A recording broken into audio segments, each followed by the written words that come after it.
ในฐานะนะครับผู้นำหมู่บ้านนะครับก็ขอให้พ่อแม่พี่น้องทุกท่านนะครับเส้นแหนะครับบ่ว่าจะเป็นเส้นแหเส้นสะดุ้งนะครับผู้มาหาอยู่หากินในมื้อนี้ได้ปลานะครับมันหมานสุผู้สุคนนะครับซึ่งปีนี้ทางคณะกรรมการก็มีมตินะครับให้ทางเอกชนเพิ่นรับผิดชอบในส่วนของเมาน้องป่าไปนะครับก็ขออำนาจของ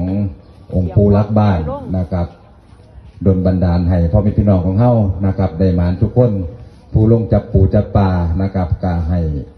ราบรื่นนะครับปลอดภัยบ่มีพยานอันใดใดๆนะครับก็ขอให้หมานสุผู้สุคนครับบัดนี้ก็ได้เวลานะครับสมควรแล้วนะครับผมก็ขอ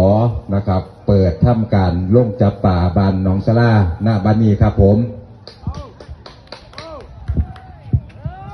เอานำพี่น้องบ้านนี่ผู้ใหญ่บ้านเพิ่นเปิดน้องแล้วอีก3 ปีพ่อกันไหมเพิ่นว่าคือ2 ปีบอกผู้ใหญ่